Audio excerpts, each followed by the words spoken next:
I am the chair of YCAT, which is the Youth and Community Action Team. We are a coalition of the Virginia Beach Behavioral Health Prevention Program.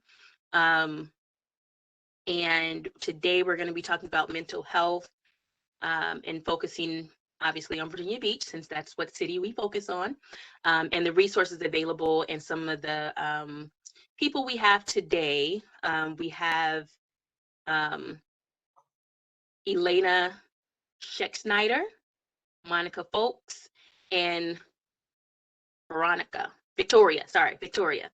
And that's the order that we're going to go in. And so I'm going to introduce Elena Scheck-Snyder, first. She is in our own voice presenter, a BIPOC support group co-facilitator, and a peer recovery specialist with Virginia Beach Human Services. And she's going to speak to us.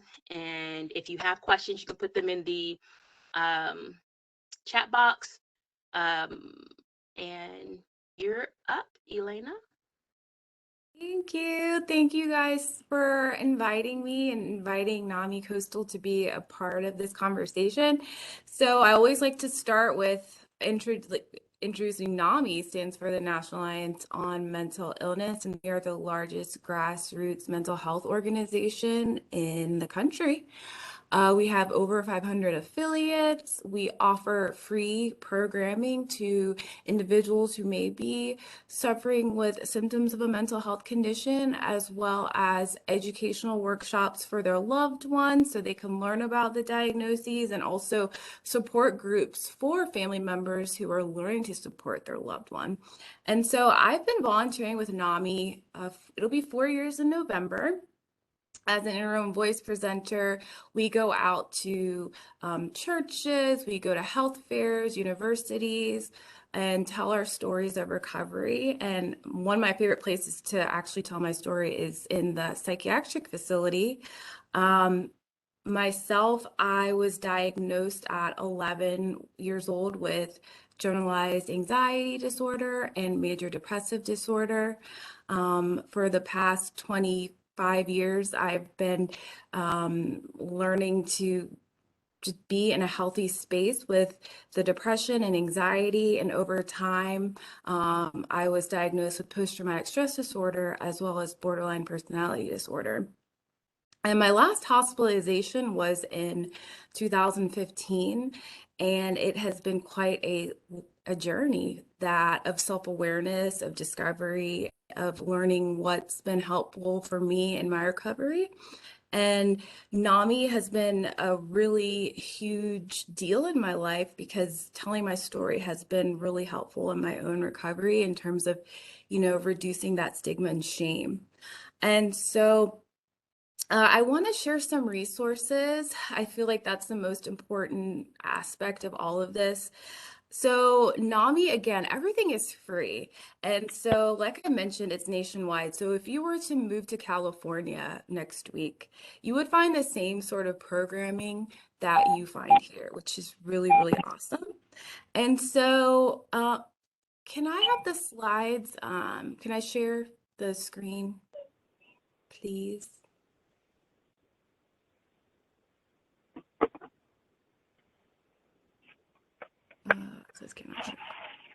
Well, I'll go ahead and go on without the slides. So again, free support groups, classes, and thanks, activities. So again, this is NAMI Interim Voice. We have community programs every quarter. Our last community program was about psychotropic drugs. So we had a psychiatrist talk about that. We do have youth-oriented programming as well. Ending the Silence is a really neat program where you'll have like a young adult talk about their experience, and then you may have like their caregiver or a family member who learned to support their loved one going through a mental health condition. Say It Out Loud is a really cool panel where you have young adults talking about their recovery and starting out, maybe in their youth, middle school years, dealing with mental health conditions and learning about the warning signs. And then we also have our support groups.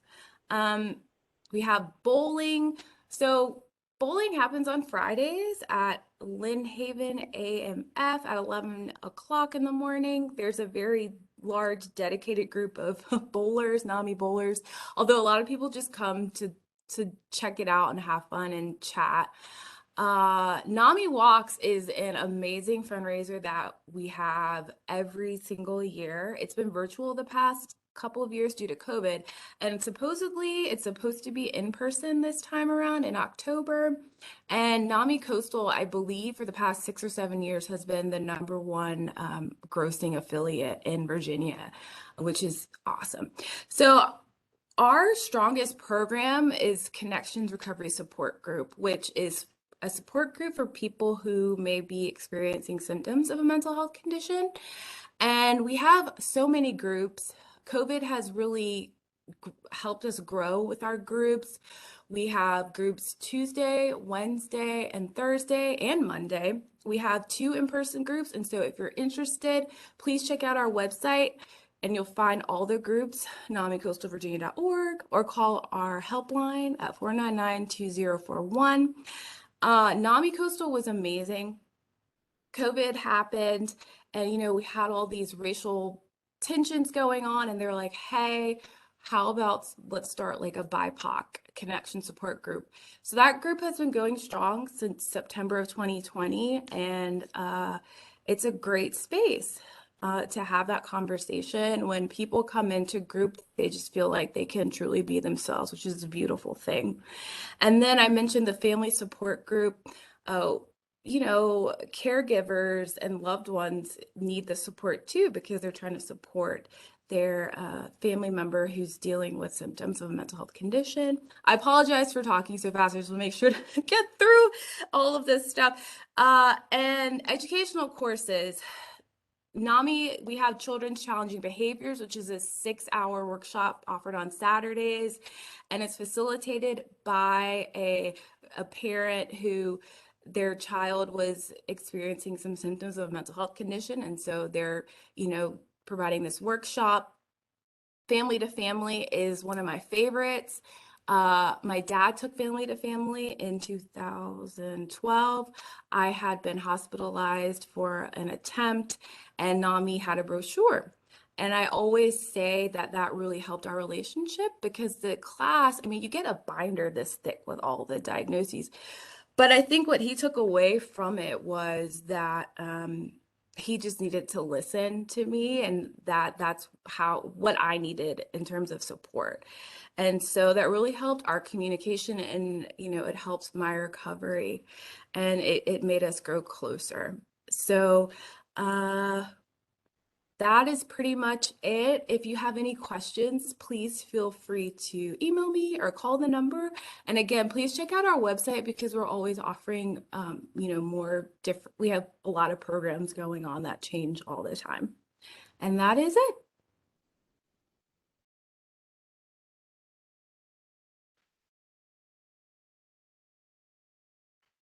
Well, thank you very much, Elena. That was very resourceful. I did not know what sort of programs NAMI offered. And so knowing that you have programs for family, that is a very good thing because oftentimes, parents, siblings, or caretakers may not know what to do when they have someone with a mental health issue in their family. So that's very comforting to know that you have that resource for people. Next. We're any questions later. So next we have Monica Folks, is currently in the school counseling department chair for Bayside Middle School in Virginia Beach. Ms. Folks has been a licensed counselor for 5 years. She received a Bachelor's of Arts in Psychology from Norfolk State University. We hold the green and gold, as well as her Master's of Education in Urban Education with a concentration in school counseling. Ms. Folks also holds a second Master's of Arts in Clinical Mental Health Counseling from South University. She is currently completing the state of Virginia requirements to offer her services as a licensed professional counselor.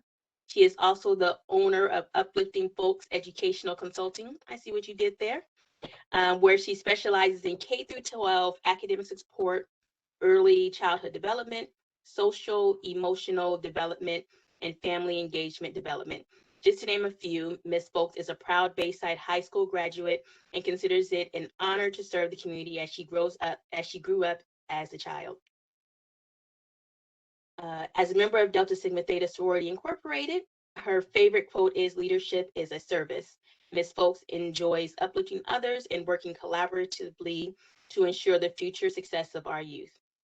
Thank you, Ms. Folks, and it is your turn to speak to us about what um, you see as a counselor.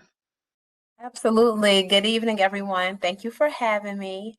As it has been mentioned, my name is Monica Folks, and I am the Guidance Director Chair at Bayside Middle School in Virginia Beach.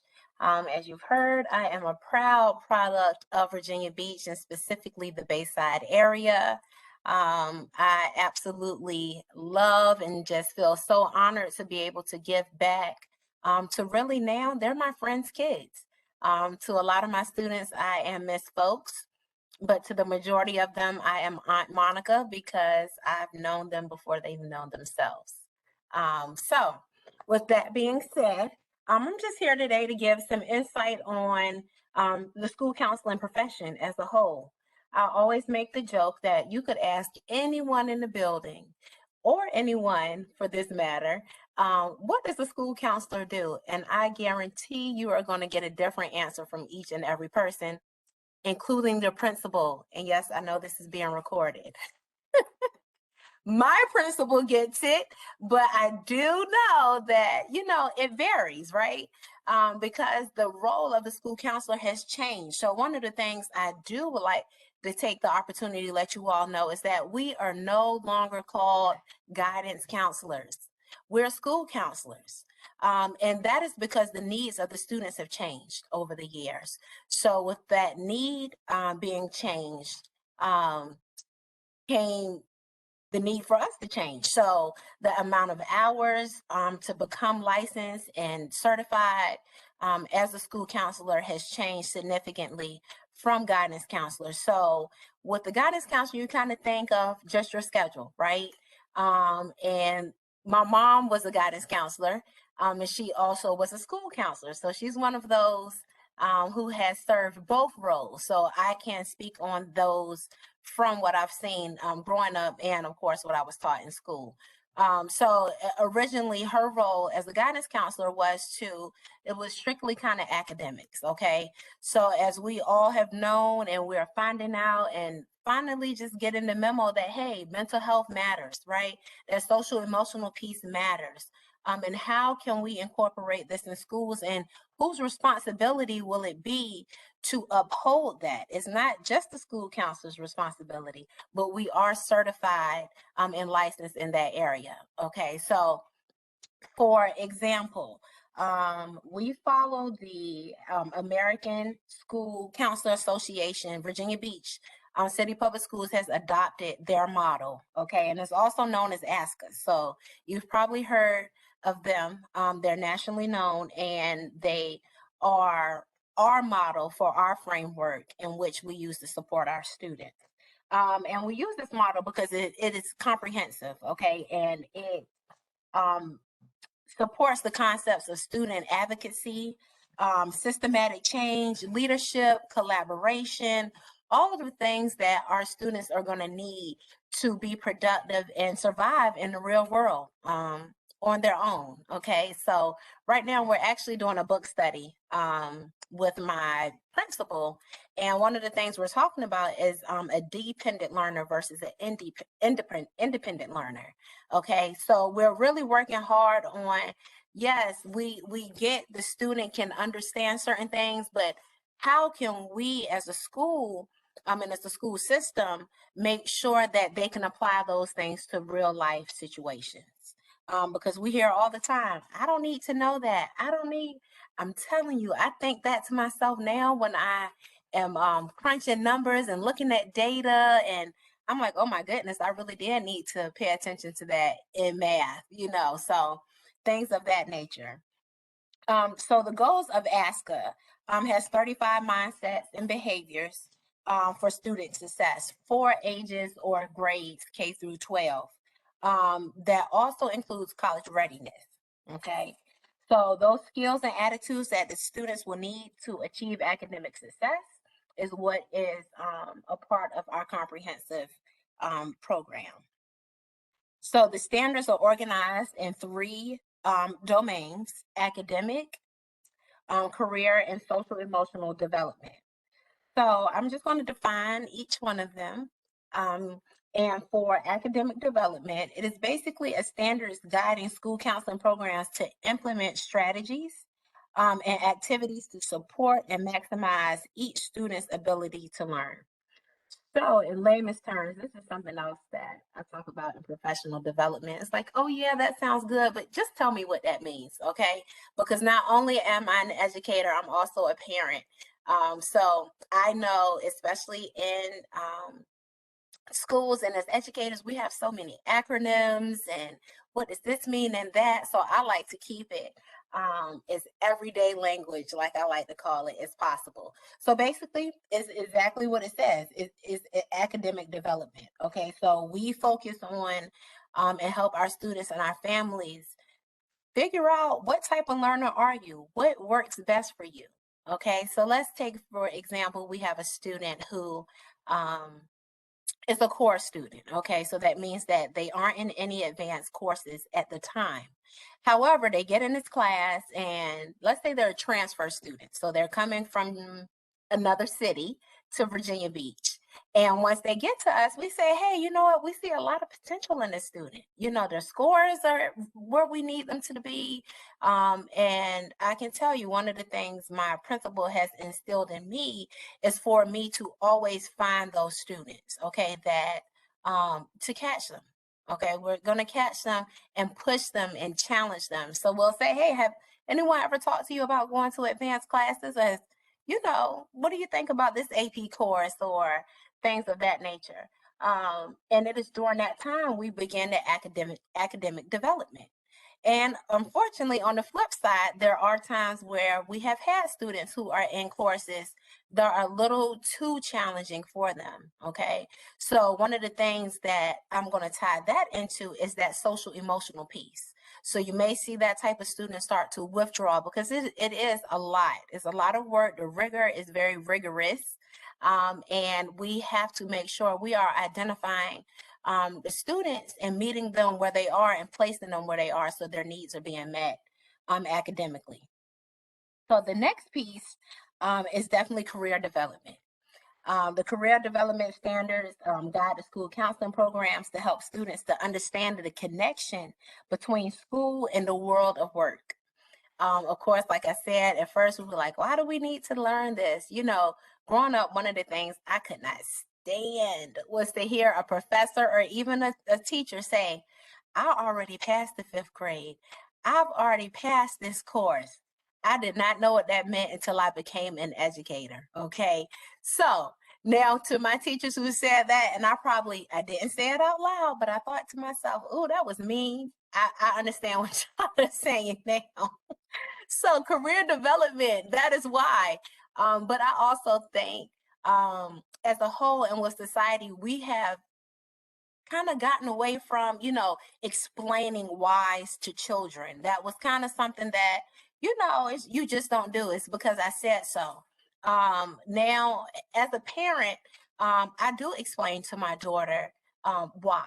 Okay, so in school, I also explain to my um, I'll also explain to my students why, okay? Why, and I will even pull out something that I'm working on as long as it's not confidential, and I will show them. I say, hey, look, in math, I learned this exponent, and guess what?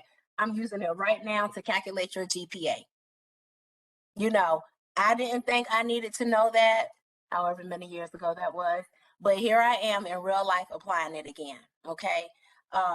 So it's just, it's making those real life connections. Our students now are so fast paced in terms of technology. And just even if you look at a newborn now, newborns are holding their bottles, you know. So the DNA, in my opinion, has probably changed a little bit over the years. And everything is just evolving, is moving very quickly. So I believe that it is my charge as a school counselor to make sure that we are equipping our students with the things they need to be successful in the real world. I'm coming from sixth grade. And so sixth grade means you have 6 years left. And when I put it to my students that way, I said, look, in 6 very short years, I know it sounds far away, but in 6 very short years, you're going to be making your own decisions. You're going to be paying your own bills.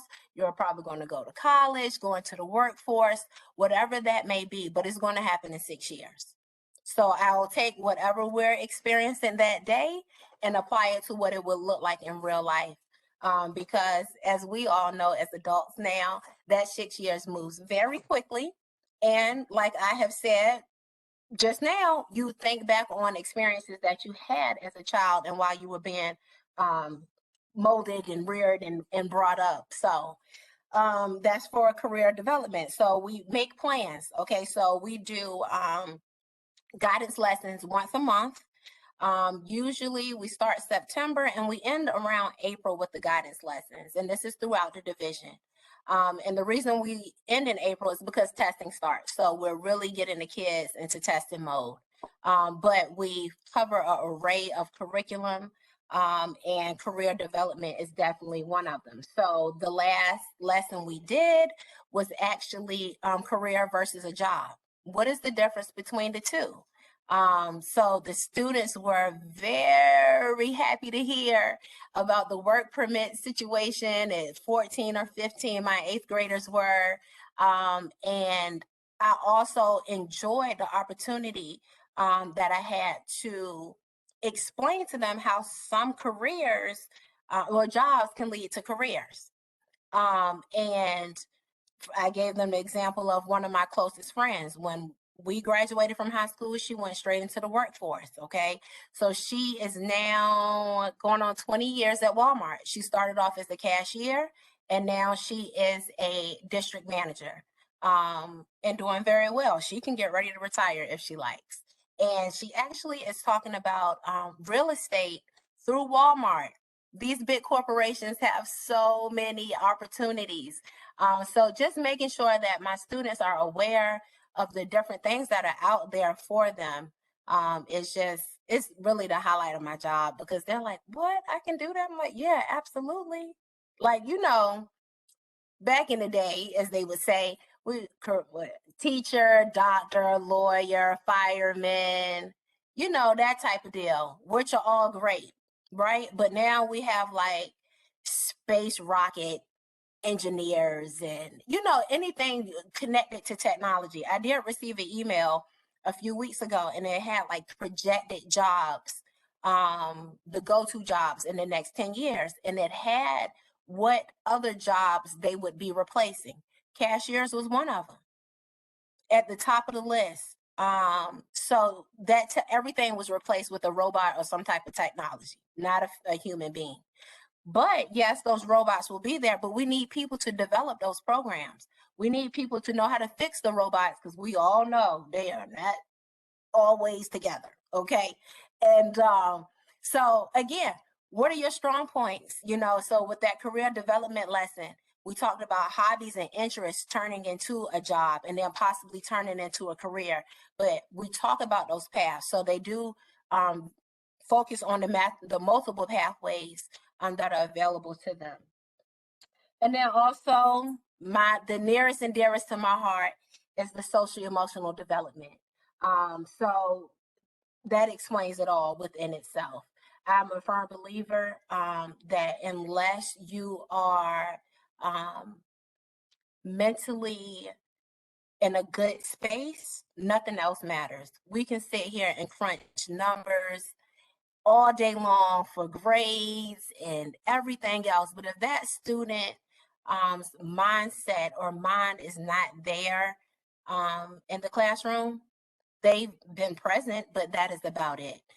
So I really appreciate the division supporting the school counselors and being able to have the allotted time that we need to speak with our students and address any social emotional concerns they may have.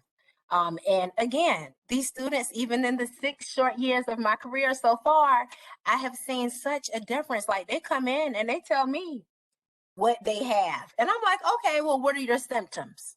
And I said, well, where'd you find that? And they say, I looked it up. I said, okay. So our next step is to partner with your parent.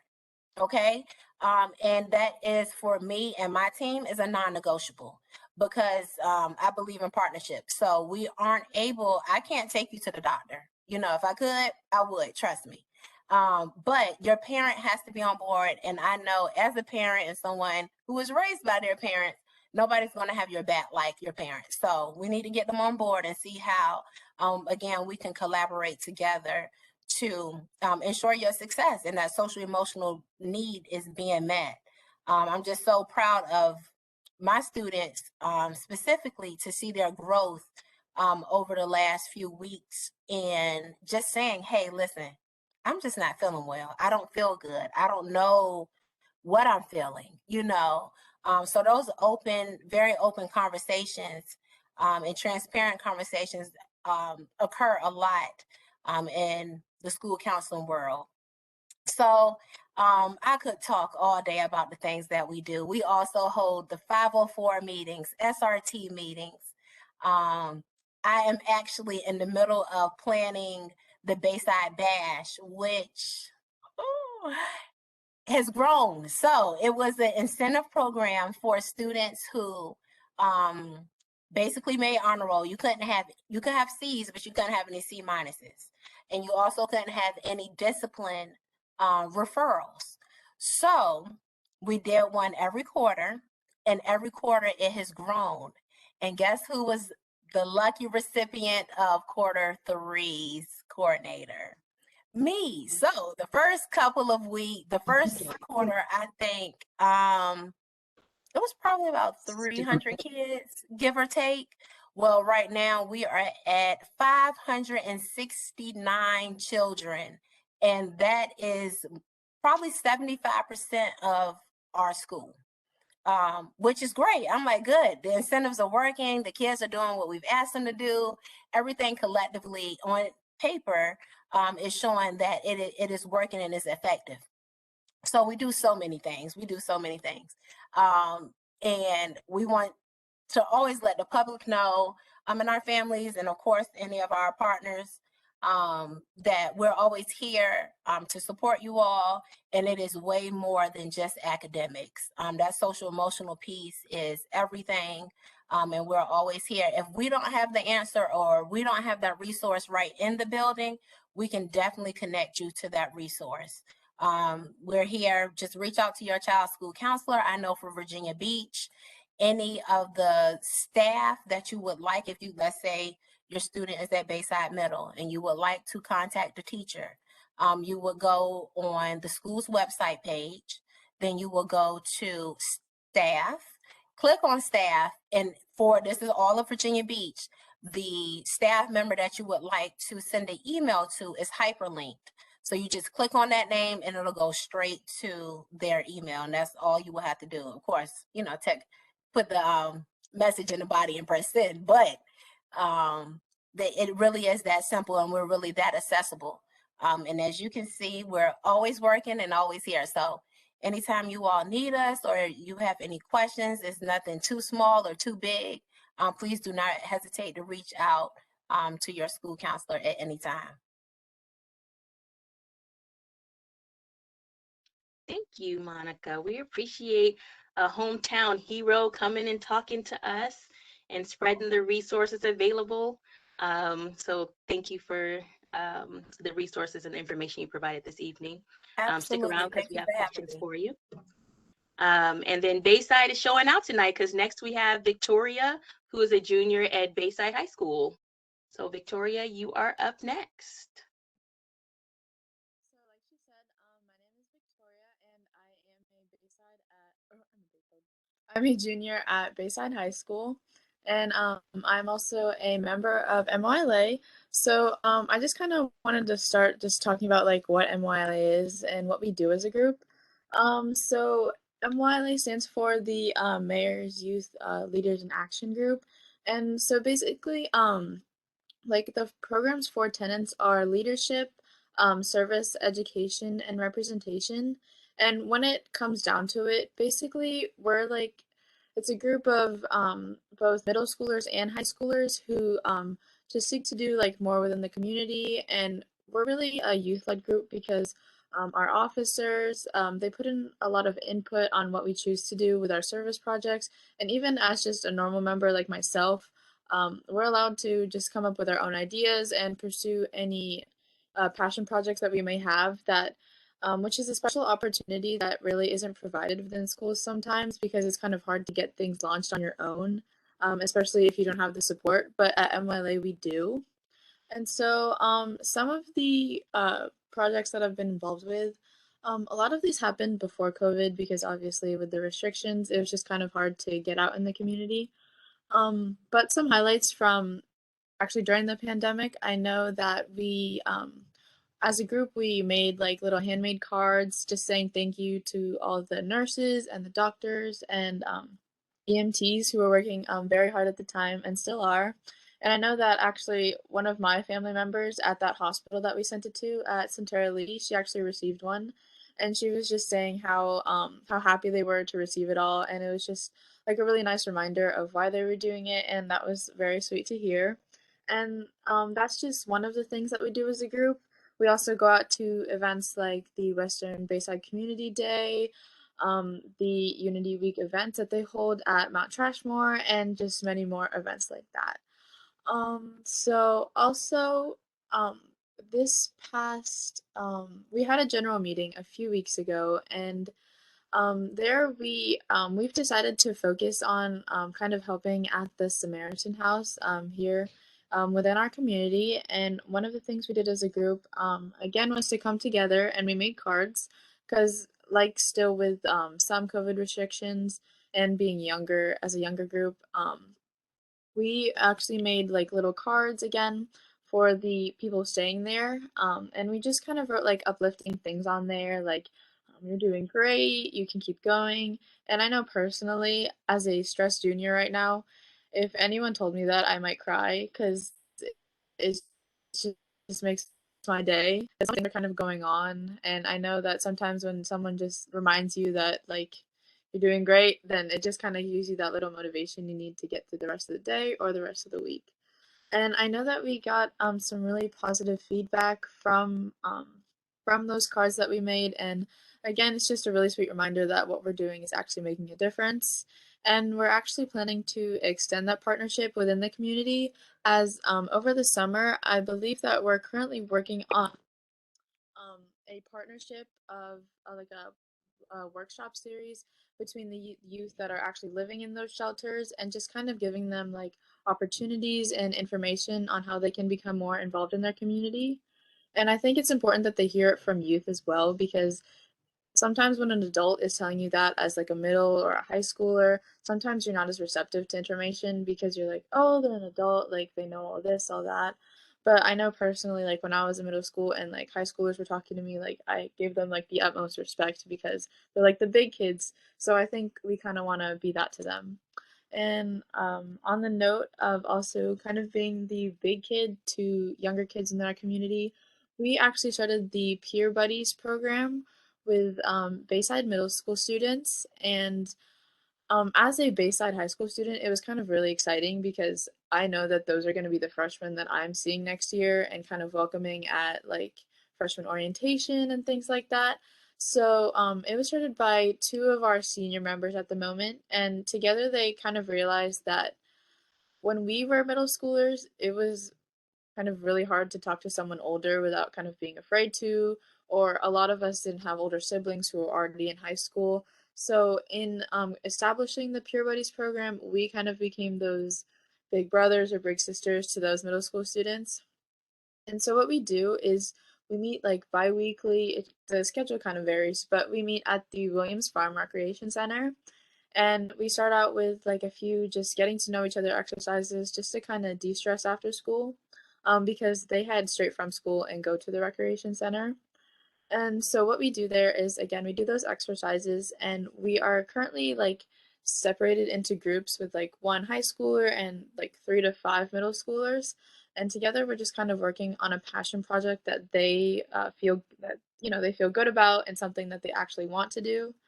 And so I know from my group, we were discussing interviewing, like opportunities and just how to hold yourself within an interview, because I feel like it's something really important, especially as you move through high school and especially when applying to college. Even though it like seems like it's down the road, it's really not that far. So we were just kind of helping them build those skills earlier, and now so I know from my group, which is a group of all girls, which I was very excited about, we're actually making an art project based on these kind of like how to hold yourself, like I said in an interview. So they were all very passionate about like the arts and drawing, and I was actually in the art program in middle school, so it was just like right up my alley. And so I know that they've been working on that at school, and just through the program, like going beyond the actual project, it's been nice getting to actually know the girls. And the first week, it was kind of like surface level stuff like, oh, what sports do you play? Like, what do you think about school? And then, like, the next week, they were telling me about like boys and just exciting things that you'd want to get to know them on like a deeper level. So that was kind of really exciting. And even though it's kind of been hard to meet because of sports and clubs and just everyone's so busy, it has been nice to kind of keep in touch with them and just know that like I'm helping the kids right down the street and the kids that I'll see next year. And so yeah, that's basically all I have. All right, thank you, Victoria. That was very informational as well. We're learning a lot of stuff about Virginia Beach and what's going on in our city. Um, so now we have the question and answer period. I'm not sure, kind of scared to go to chat just in case I hit the exit button. Okay, so there's nothing in chat right now. I do have a couple of questions that came in through the Q&A. Oh, okay. Do you want to go ahead and ask those? Sure. The first question is for Elena. Was it hard to reach out for help?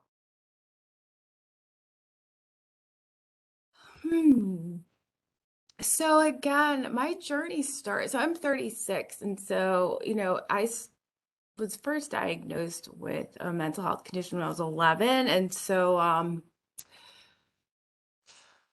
thinking over the course of 20 plus years, no, yes and no. I'll say that there was a period where I didn't want to accept the fact that I was dealing with severe depression. And so I went to VCU for school, and my junior year was when things just really just escalated with my anxiety. And so I had to leave school and take a break. And so that period of time, it was like hard to accept and hard to tell my peers, like, hey, I'm not going to graduate with you guys because I have to leave because I'm having some really bad depression.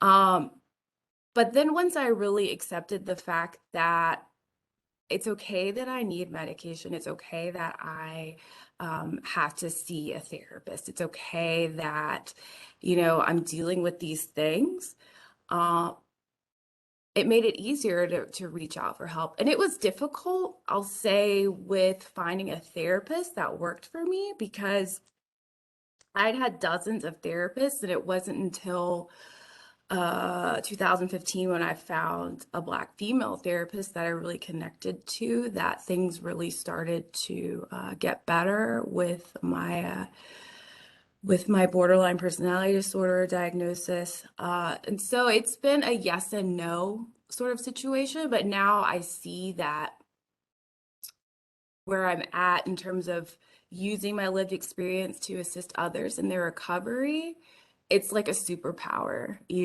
And so, had I just held it all in and kept it to myself, I wouldn't be able to do the work that I do now. So, yeah. Thank you. And we are definitely glad that you are doing what you're doing now. I can tell that it's probably impactful to a lot of people. Oh, thanks. Okay, our next question is from Monica. As a counselor yourself, I could only imagine how important self-care is. What is one of the ways that you self-care? Oh, that's a great question. Yes, self-care is top tier, and it is something that I practice daily, honestly. So one of the things that Virginia Beach offers um, was a burnout session. So my mentor told me my first year, she said, "Hey, go to this session and let me know how it goes." And I said, "Okay, no, fine. No, I got this." So they give us this questionnaire and we have to score ourselves, and it was based upon situations. It asked like if you had a student who came in crying for the day, how often would you think about that student after they left your office? So it was a series of questions like that. And woo, I scored very high on that. And then it gave you a translation of what your projected burnout time would be. I'm not going to tell y'all mine, but I'm still here. So it was within the last 5 years. And, just speaking to my mentors, and like I mentioned, my mom is a retired school counselor, 42 years. So she has helped to guide me on the do's and don'ts. Another thing that I used to do was go to work early and leave late. And I'll never forget, my mom called me one day and she said, "Hey, you're still at work?" I said, "I am." She said, "Didn't you go in early this morning?" I said, "I did." She said, "Okay, I'm going to tell you this now. You need to pick one. You either go in early or you stay late." Now, do I still come home and work? Yes, I do. But I try not to. So those are all things a part of my self-care that I do. And I love to get my nails done. So that is, and I actually go during the week. I used to go on the weekends because I didn't want to make the time during the week. But that is something that I look forward to every 2 weeks. Um, and of course, walking. I love to walk. I live in the Mount Trashmore area, so it's always a nice trail or path there for me. So really, just taking that time, and also my self care sometimes in the car. My drive to work and my drive home is, my family knows, is my protected time, because it's really some of the time that I only have with just me and my thoughts. So I really guard that time every day. Every day. I usually meditate or pray during that time. And everyone knows if you call me during those 10 to 15 minutes, I'm probably not going to answer unless you call twice. So those is self-care is definitely something that has to be put on the forefront, and I absolutely um let my counselors know that, as well, mental health days are real. Okay, not just physically sick, but just listen, I'm burned out today, I just need a moment. And just understanding that people are people. My kids too, even my students, they'll look at me and I'll say, "Well, why weren't you here?" And they want to tell me that they weren't sick, but they just didn't feel well. Great. Emotionally, you did not feel well, and that's fine, right? And so we take it from there and go. So for my own self-care, yeah, I definitely practice that. And it's something that it keeps me going. It's something to look forward to every day. So kudos to Virginia Beach for having that session to equip us with not burning ourselves out early in the game. Awesome. That was a lot of really great tips. I appreciate that. Now, I do have a couple of questions for Victoria that have come in. The first question I have, well, is first, thanks for so much for sharing. And do you find that mental health is something people your age openly talk about? I would say 100%. I know within my personal like circle of friends, we like every day we'll talk about like what we're going through, and we're not ashamed to talk about it.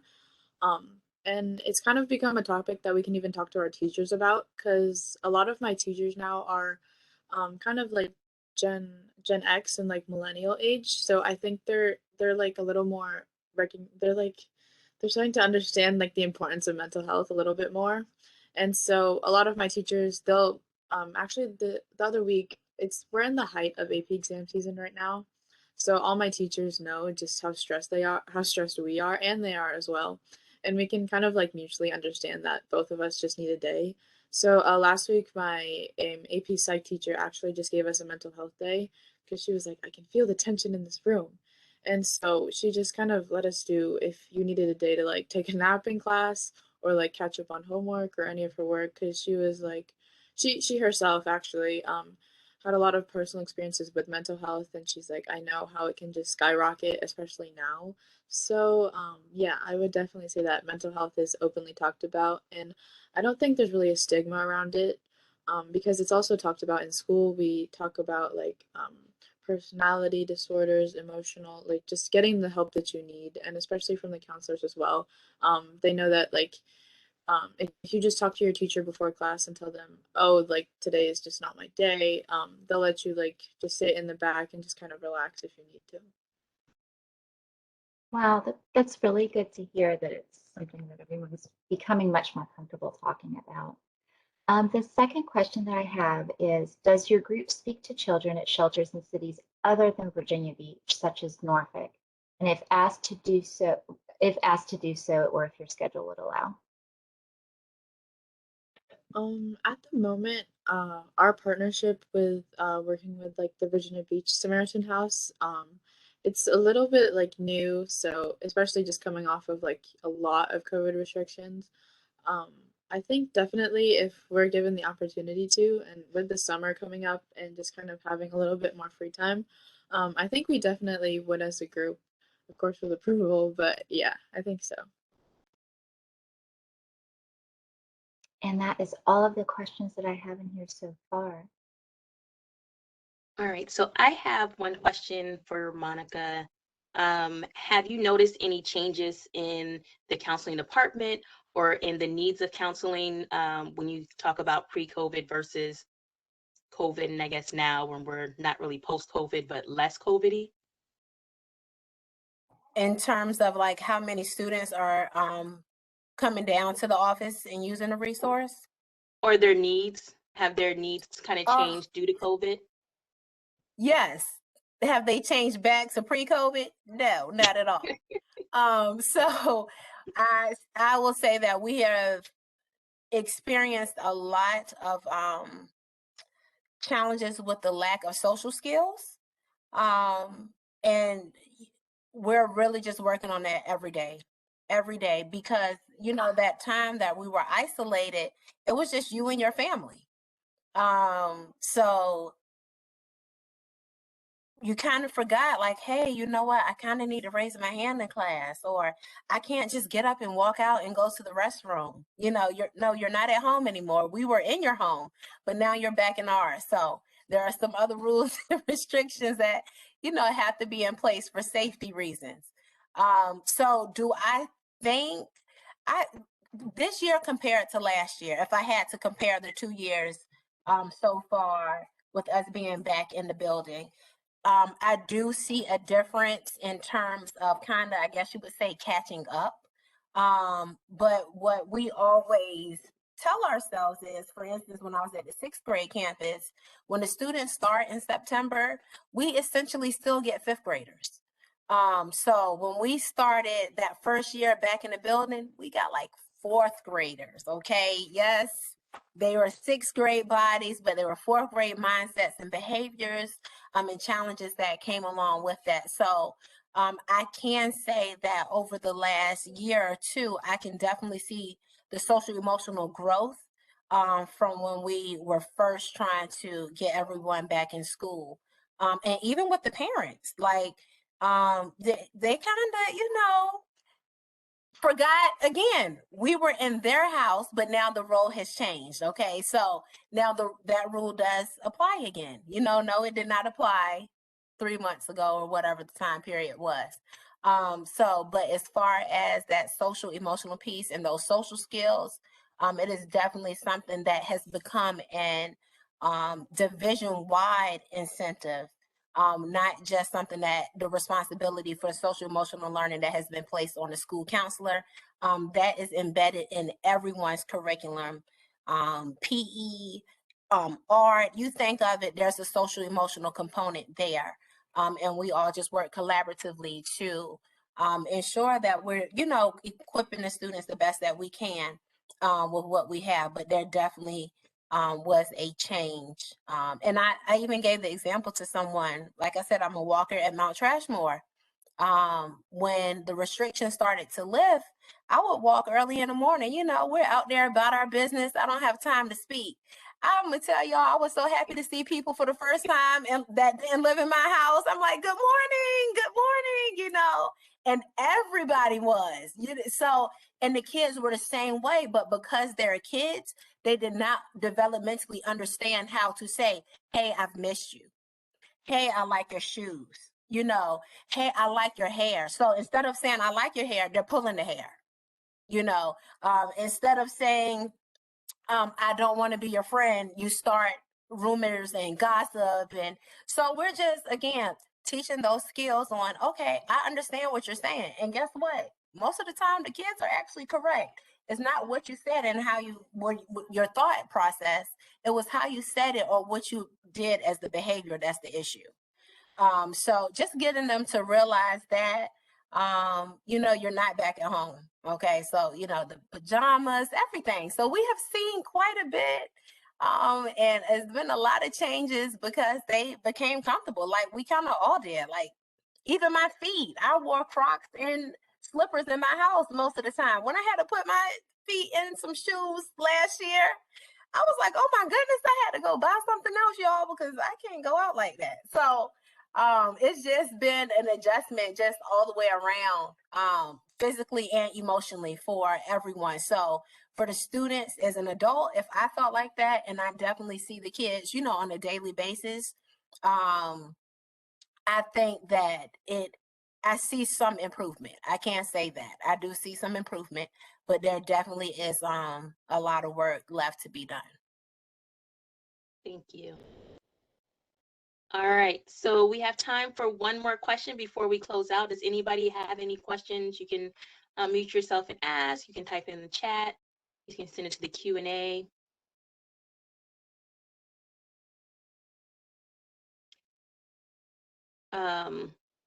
And so as being here on the webinar this evening, you are able to get a volunteer hour. So we don't want to just take your time for granted. So if you would like a volunteer hour sent to you, you can email Kathleen. She was the one that sent you the registration information.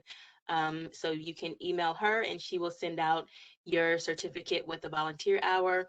If you would like to become a part of YCAT, we are always looking for members of the community of Virginia Beach. And we meet the first Thursday of every month at 3 p.m. So our next meeting will be May 5th at 3 p.m. and it's virtual. So if you'd like to join, you can definitely, once again, email Kathleen and she will send you a link for the meetings. And we just hope that you got something. I know that I got something from tonight. It was very informational. I learned some things. I had no idea what NAMI did. Now I'm clued in and I'm able to utilize and spread the information about the resources they provide. I had no clue what all no, you're not guidance counselors anymore, school counselors do throughout the school year besides change my schedule. So I'm so glad to have some more knowledge and information around all of that. And then MYLA, I'm so glad that Victoria was here to speak with us about her program. The Peer Buddies program sounds like an excellent resource for Bayside middle schoolers and Bayside High School. Sounds like both parties are getting something out of the collaboration. So I'm very glad that we learned a little bit more about the program and what MYLA is doing in the community. And so I'm so proud of everyone on the call tonight that spoke because I appreciate all the information that you shared with us. Does anyone have any last remarks or questions before we close out? Just want to make sure. I did want to say want to hi. mention that Elena sent over a lot of resources to me, and I will be sending those out to all the participants. So if you wanted to learn more about some of the things that she shared, she sent me over several resources that I can send out as well. Perfect. Thank you, Elena. Hi there, this is Dr. Artis. I just want to say hi and thank all the speakers and the host for this event. I received this invite from Patricia up there, and I am a department chair at Regent University, but I do a lot of work with youth in the community. And so I just wanted to kind of get online and hear what was going on, not just with my own children, but in the community. And Monica, Victoria, just great information that you guys share. And I already emailed Elena about information. So just want to thank you guys again so much for the information and all the great work that you're doing. So keep up the good work. Just really proud of all of you. Thank you. Yes, Thank it you. was Thank it you was so excellent. much.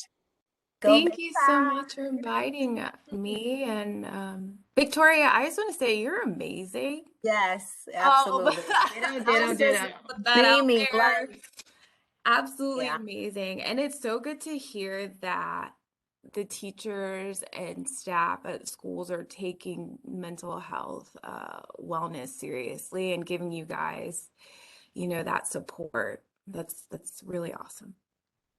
So keep up the good work. Yes. Thank you. Same here. Keep up the good work. You're doing amazing.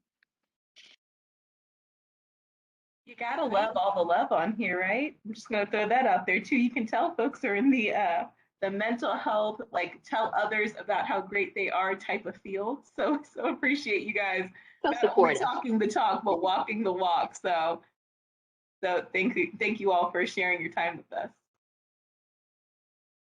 Alrighty, so we will close out this session this evening. Like I said before, we are so appreciative of everyone sharing their stories and sharing the information and resources that we need in Virginia Beach. It sounds like Virginia Beach is on the way to being a very mentally healthy community. And so we will do our part as you do yours to spread the word on mental health wellness. All right, thank you, everyone, and have a good evening.